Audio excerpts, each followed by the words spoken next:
सुना करते थे कि इलीगल तरीके से देश में एंटर करने, वीजा रूल्स को वायलेट करने, इलीगल एक्टिविटीज या फिर क्राइम में शामिल होने या फिर वीजा एक्सपायर होने के बाद भी उस देश में ओवरस्टे करने यानी ज्यादा देर तक रुकने के कारण किसी व्यक्ति को अपने देश वापस से डिपोर्ट कर दिया गया हो। आपने भारत को लेकर ऐसी खबरें बड़ी कम बार सुनी होंगी कि भारत सरकार ने भी किसी देश के नागरिक को डिपोर्ट करके वापस उसको उसके अपने देश भेज दिया हो, क्योंकि मीडिया में इसको कवर भी नहीं किया जाता था और न इसके बारे में कोई ज्यादा बात करता था। लेकिन भारत भी वेस्टर्न देशों की तरह दूसरे देशों के नागरिकों को डिपोर्ट करता है। रिसेंटली हमने आपको बताया था कि जर्मनी से कुछ लोग टूरिस्ट वीजा के ऊपर भारत आए थे और वो असम में वहाँ पर जाकर पब्लिक गैदरिंग्स में शामिल हो रहे थे, क्रिश्चियनिटी को प्रमोट करने का काम कर रहे थे, जिसके बाद अथॉरिटीज को पता चलते ही वीजा रूल्स की वायलेशन के लिए उन सबको उनके देश जर्मनी वापस डिपोर्ट कर दिया गया था। इसी तरह से भारत सरकार ने और भी कई सारे देशों के सिटीजन्स को अलग अलग कारणों से भारत से डिपोर्ट कर दिया था, जिससे संबंधित डेटा सामने निकल कर आ गया है। इस डेटा से पता चलता है कि कौन से देश के नागरिकों को भारत से सबसे ज्यादा डिपोर्ट किया जा रहा है और कौन से देश के नागरिक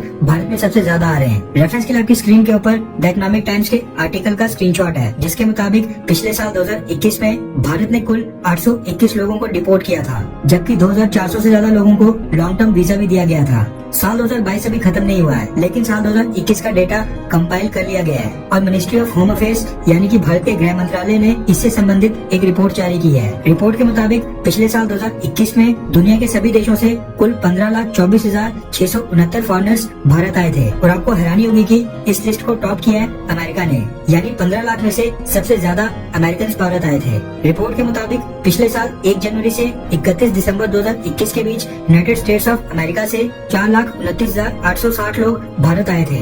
दूसरे नंबर पर रहा बांग्लादेश और 2,40,554 बांग्लादेशी नागरिक पिछले साल 2021 में भारत आए थे। थर्ड पोजीशन हासिल की है यूनाइटेड किंगडम यानी कि ब्रिटेन ने। 2021 में 1,64,143 ब्रिटिश नागरिक भारत की यात्रा पर आए थे। चौथे नंबर पर है कनाडा और कनाडा से 80,437 नागरिक भारत आए थे। पांचवें स्थान पर नेपाल से 52,544, छठे स्थान पर अफगानिस्तान से 36,451, जबकि सातवें स्थान पर रहा ऑस्ट्रेलिया और ऑस्ट्रेलिया से 33,864 लोग भारत आए थे। आठवीं पोजीशन के ऊपर जर्मनी से 33,772 लोग, जबकि नौवीं पोजीशन के ऊपर पुर्तगाल से 32,064 लोग भारत आए थे और 10वें नंबर के ऊपर रहा फ्रांस और फ्रांस से 30,374 लोग 2021 में भारत की यात्रा पर आए थे। रिपोर्ट में ये 10 टॉप के देश लिस्ट में शामिल किए गए हैं और 15 लाख फॉरेनर्स ने जो भारत की यात्रा की थी उसमें से 74.39% लोग इन्हीं 10 देशों से थे, बाकी के 26.61% रेस्ट ऑफ द वर्ल्ड से।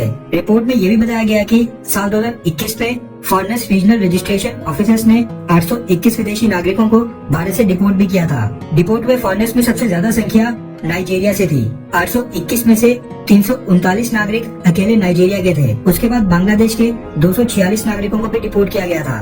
तीसरे नंबर के ऊपर रहा अफगानिस्तान और पिछले साल 2021 में 105 अफगानी नागरिकों को भारत ने डिपोर्ट किया था। नाइजीरिया इसलिए टॉप के ऊपर है क्योंकि पिछले कुछ सालों से देखने को मिल रहा है कि भारत में कई सारे नाइजीरियंस वैलिड वीजा और पासपोर्ट के बिना भारत में ओवरस्टे कर रहे हैं। कई तो भारत में ड्रग्स ट्रेड में भी शामिल हैं, यानी कि ड्रग्स की स्मगलिंग भी करते हैं, वीजा रूल्स को भारत में वायलेट करते हैं और कई बार तो नाइजीरिया के नागरिक एयरपोर्ट के ऊपर ही ड्रग्स को इंडिया में लाते वक्त कस्टम ऑफिसर्स के हत्थे चढ़ जाते हैं, उनको उसी समय डिपोर्ट कर दिया जाता है। साथ में मैं यहाँ पर यह भी मेंशन करना चाहता हूँ कि ये जो 15 लाख फॉरेनर्स साल 2021 में भारत आए थे, इनमें बड़ी संख्या उन लोगों की भी है जिन्होंने भारत की नागरिकता को छोड़कर अमेरिका, कनाडा, यूके, ऑस्ट्रेलिया जैसे देशों की सिटीजनशिप ले ली है। भारतीय मूल के वो लोग जब भारत आते हैं तो उनको भी फॉरेनर्स की लिस्ट में डाला जाता है क्योंकि उन्होंने भारत की नागरिकता छोड़ दी होती है। खैर, क्या अगर आपको मौका मिले तो क्या आप भी अमेरिका, कनाडा, यूके या फिर ऑस्ट्रेलिया जैसे किसी वेस्टर्न देश की नागरिकता लेना चाहोगे?